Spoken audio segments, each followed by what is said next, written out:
और गोपालगंज पहुंचे भाजपा के प्रदेश अध्यक्ष सम्राट चौधरी ने भाजपा कार्यकर्ताओं के साथ बैठक की है। आपको बता दें कि उन्होंने थावे दुर्गा मंदिर में पूजा अर्चना भी की। उसके बाद भाजपा जिला अध्यक्ष संदीप गिरी के आवास पर भाजपा कार्यकर्ताओं के साथ बैठक की।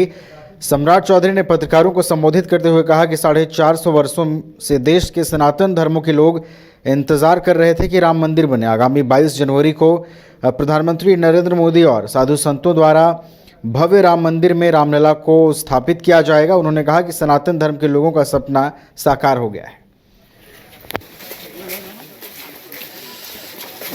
450 वर्षों से इस देश में प्रभु श्री राम के अनुयायी और इस देश के लोग, सनातन धर्म के लोग इंतजार कर रहे थे कि हमारे प्रभु 450 वर्षों से एक टेंट में विराजमान थे और 22 तारीख को आदरणीय देश के प्रधानमंत्री जी नरेंद्र मोदी जी के कर कमलों द्वारा और साधु संतों के द्वारा उनको एक भव्य राम मंदिर में स्थापित करने का काम किया जाएगा।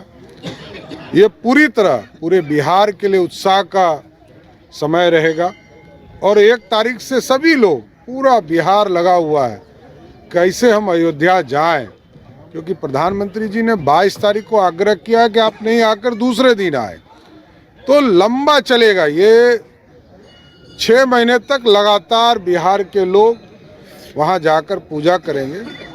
लेकिन सबसे बड़ा जो सपना साकार हुआ है 450 वर्षों के बाद सनातन धर्म के लोगों के लिए कि प्रभु श्री राम अपने भव्य मंदिर में स्थापित। तो बीजेपी लगातार बिहार सरकार पर हमलावर नजर आ रही है। विरोधी गठबंधन के लोगों की सोच यह है कि अगर वह प्रभु श्री राम और बाकी सनातनी देवी देवताओं और मान्यताओं के विषय में गलत बयानी करेंगे तो उससे मुसलमानों का तुष्टीकरण हो पाएगा। घमंडिया गठबंधन के लोग प्रभु राम और बाकी हिंदू देवी देवताओं के खिलाफ उलूल जुलूल बात सिर्फ इसलिए करते हैं कि उनकी सोच है कि ऐसा करने से मुसलमान का तुष्टीकरण होगा और मुसलमान वोटों का एकीकरण होगा। अभी पूरे विश्व के सनातनियों में उत्सव की लहर दौड़ रही है। पूरे देश में हर्षोल्लास का माहौल है। मर्यादा पुरुषोत्तम हमारे प्रभु श्री राम लगभग 500 वर्ष तक टेंट में रहने के बाद अपने भव्य घर में प्राण प्रतिष्ठा होने जा रही है उनकी। और ऐसे वक्त पे ये घमंडिया गठबंधन के लोग सिर्फ और सिर्फ अपने राजनीतिक फायदे को देखते हुए प्रभु श्री राम के विषय में गलत बयानी कर रहे हैं। उनके मस्तिष्क में सिर्फ एक बात घूम रही है, किस तरीके से मुसलमानों का तुष्टीकरण किया जाए, किस तरीके से मुसलमान वोटरों का एकीकरण हो सके, गोलबंदी हो सके मुसलमान वोटरों की।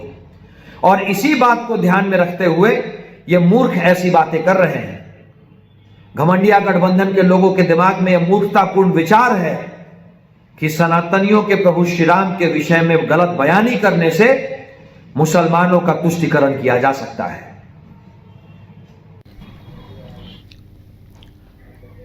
इंडिया गठबंधन पर बीजेपी लगातार हमलावर है। बीजेपी के प्रदेश प्रवक्ता प्रभाकर मिश्रा ने निशाना साधते हुए कहा है कि इंडिया गठबंधन राम और राम मंदिर विरोधी है। की जा रही है। इंडिया गठबंधन के नेताओं द्वारा लगातार सनातन, भगवान राम और राम मंदिर पर अमर्यादित टिप्पणी की जा रही है। विपक्ष प्रधानमंत्री मोदी जी के विरोध के बहाने सनातन धर्म को मिटाने के एजेंडे पर काम कर रहा है। उदयगिरी, स्टालिन, प्रियंका हेगड़े, चंद्रशेखर, फतेह बहादुर और अब एनसीपी के विधायक ने इनसे आगे बढ़कर भगवान राम को मांसाहारी तक कह डाला। इंडिया गठबंधन के नेता केवल मुस्लिम तुष्टीकरण के लिए हिंदू धर्म की आस्था और सनातनियों की आत्मा पर चोट पहुंचा रहे हैं। हिंदू धर्मावलंबी और सनातनी अपने आराध्यों के अपमान का बदला इस बार आम चुनाव में वोट की चोट से देंगे और उन्हें लोकसभा का मुंह भी नहीं देखने देंगे। इस बार हिंदुओं और सनातनियों के आराध्य भगवान राम का अपमान इंडिया गठबंधन के नेताओं को पार्टी के राष्ट्रीय प्रवक्ता इंजीनियर नंदलाल मांझी ने कहा है कि भगवान राम के ऊपर टीका टिप्पणी करना घटिया राजनीति की शुरुआत है और महागठबंधन के नेता लगातार भगवान राम के ऊपर अपमानजनक टिप्पणी कर रहे हैं। भगवान उनको सद्बुद्धि दे, उनको बेड़ा पार लगाए। जनता सब सुन रही है और आने वाले समय में जनता इसका उचित जवाब भी देगी। देखिए, इंडिया गठबंधन के जो लोग हैं लगातार भगवान राम पर विवादास्पद बयान दे रहे हैं और ये कहीं ना कहीं घटिया राजनीति का शुरुआत है। जनता सब चीज देख रही है, सब कुछ सुन रही है, सब कुछ समझ रही है।